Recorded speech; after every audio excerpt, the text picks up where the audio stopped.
Assalamualaikum warahmatullahi wabarakatuh. Waalaikumsalam.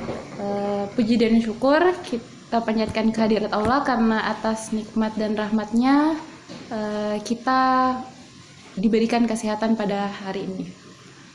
Perkenalkan, nama saya Mutmainah Ahmad, jabatan ahli pertama penata ruang, peserta Latsar CPNS tahun 2022, pemerintah Kabupaten Mamuju. Saat ini telah hadir bersama kita Bapak Hasbullah sebagai mentor selama pelaksanaan Latsar ke depannya. Mungkin bagaimana kabarnya, Pak? Alhamdulillah, baik. Mungkin bisa diperkenalkan dirinya secara singkat dulu, Pak. Ya, jadi nama Hasbullah, jabatan selaku Kepala Bidang Penataan Ruang sejak bulan Agustus 2021 yang lalu. Oh, berarti masih baru ya, Pak? Masih setahunan berjalan. Ya, pas setahun ya. Oh ya. Oke, untuk kesempatan kali ini yang kita akan bahas itu tentang isu kontemporer, Pak. Ya.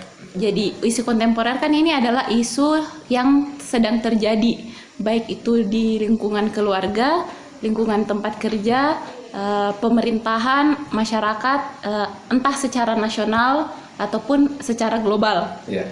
Nah, baru-baru ini Pak, ada topik terkait penataan ruang yang mungkin sedang hangat diperbincangkan beberapa bulan kemarin, bahkan sampai saat ini mungkin masih jadi topik perbincangan, itu adalah tentang pelanggaran penggunaan kawasan hutan lindung. Ya. Nah, bagaimana pendapat Bapak mengenai isu tersebut? Nah, menarik sekali memang itu terkait dengan pelanggaran pemampatan zona lindung. Ya, jadi memang selama ini kurangnya kegiatan sosialisasi terkait dengan kawasan hutan lindung. Jadi jangankan masyarakat, pemerintah paling di bawah lah, misalnya seperti itu, taruhlah misalnya kepala desa, kepala dusun, itu pengetahuan tentang mana kawasan lindung itu sangat-sangat minim, sehingga kalaupun terjadi pelanggaran ya wajar karena memang ketidaktahuan mereka. Jadi bukan karena kesengajaan atau apa, tapi memang ketidaktahuan mereka tentang di mana itu yang masuk kawasan-kawasan zona lindung. Makanya di bidang penataan ruang ini, dalam rangka penyusunan RDTR ini mencoba untuk memberikan informasi kepada para lurah, kepala desa, camat terkait dengan itu, agar bisa meminimalisir terkait dengan pelanggaran-pelanggaran pemampatan kawasan zona lindung. Nah, mungkin memang betul sekali Pak, kurangnya pengetahuan masyarakat ataupun pemerintah setempat tentang di mana kawasan-kawasan lindung itu, batas-batasnya, lokasi-lokasinya.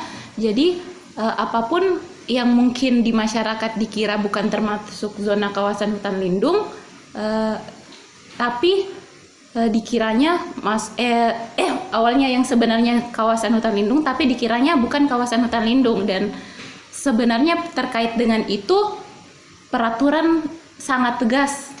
Ada peraturan perundang-undangan yang dimana kita tidak boleh melanggar itu. Dan saya dengar dan sepengetahuan saya itu masuk hukum pidana ya Pak? Iya. Jadi memang berat itu pelanggaran pemampatan kawasan zona lindung ini, termasuk dengan hutan mangrove juga, seperti yang terjadi di baru-baru ini di kawasan Tadui.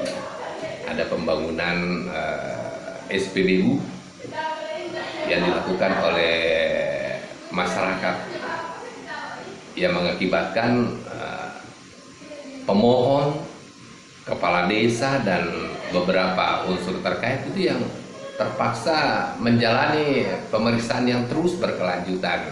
Dan ya mudah-mudahan nanti tidak jadi terpidana. Ya, tapi kalau kita melihat ininya, kasusnya ini pasti arahnya ke sana. Akan ada nanti masyarakat atau bahkan oknum pemerintah yang bisa menjadi terpidana karena pelanggaran itu. Nah, terkait dengan kasus tersebut Pak, karena ini kasusnya masih berjalan, isunya masih berjalan, apa kira-kira hal-hal yang perlu diantisipasi atau penanganan masalah itu Pak?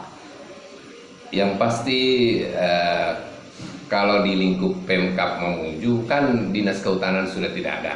Kewenangan itu sudah ditarik ke pemerintah provinsi, sehingga Dinas Kehutanan Provinsi Sulawesi Barat ini wajib memberikan informasi, wajib melakukan sosialisasi kepada masyarakat tentang letak kawasan hutan lindung itu, agar masyarakat mengetahui bahwa sesungguhnya ternyata kawasan yang selama ini digarap adalah merupakan kawasan lindung, dan banyak itu yang terjadi di Kabupaten Mamuju ini. Berarti memang pentingnya sosialisasi dan penyebarluasan informasi terkait itu di Pak? Iya, Oh, iya. betul.